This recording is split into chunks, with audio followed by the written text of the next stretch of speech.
Mesdames, Messieurs, bonjour. Nous allons continuer à parler des provinces du Sud, du développement, d'Afrique et d'avenir. Alors, je vais commencer par une citation de Léopold Sédar Senghor.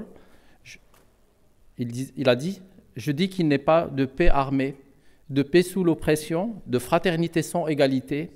J'ai voulu tous les hommes frères. » J'ai beaucoup entendu hier dire les messieurs les ambassadeurs et les consuls généraux dire ça, de la fraternité et puis de l'avenir commun de l'Afrique.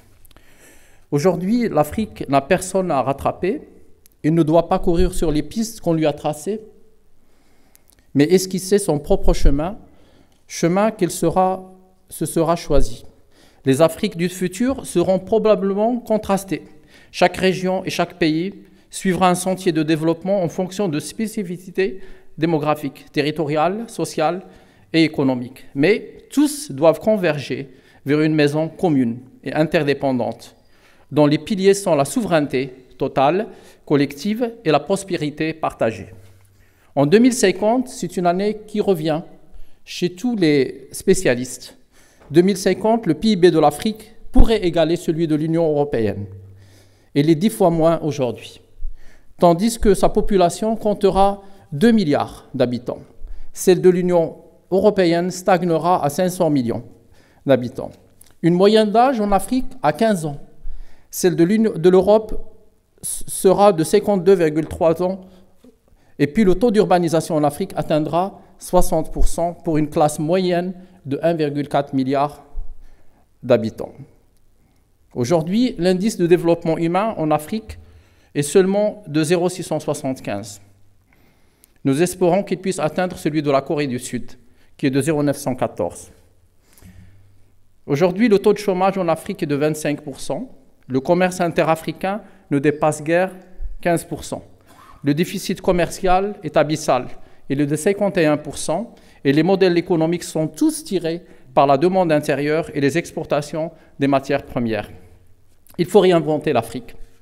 Une Afrique des possibles et de l'émergence, en donnant du ressort à l'entrepreneuriat, aux industries de transformation et aux piliers d'une économie africaine efficiente, d'employabilité, d'inclusion financière et de souveraineté plurielle, aussi alimentaire, d'infrastructures, de compétences technologiques numériques et scientifiques. C'est pourquoi Sa Majesté le roi Mohamed VI, dans son discours historique de Dakar, le 6 novembre 2016, à l'occasion des 40e anniversaire de la Marche verte, a rappelé qu'outre la coopération bilatérale avec les ensembles régionaux, ce retour du Maroc permettra d'impliquer notre pays dans les stratégies de développement sectoriel en Afrique et d'y contribuer efficacement en les enrichissant de l'expérience singulière que le Maroc a accumulée dans les nombreux secteurs.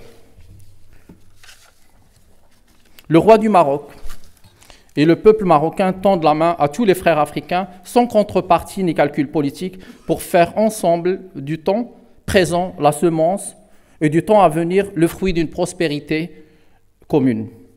Avec nos panélistes aujourd'hui, qui sont hautement expérimentés, avec qui j'ai beaucoup discuté et échangé depuis 2 jours, nous allons aborder une thématique très importante, celle de la coopération Sud-Sud, levier d'accélération de développement économique et social en Afrique. C'est un axe prioritaire de la politique étrangère du Royaume du Maroc.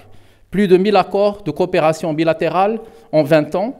Plus de 11 000 étudiants africains poursuivent aujourd'hui leurs études au Maroc, dont 9 000 sont boursiers, des projets basés sur le transfert de compétences et la création d'emplois et de la richesse et de la valeur ajoutée.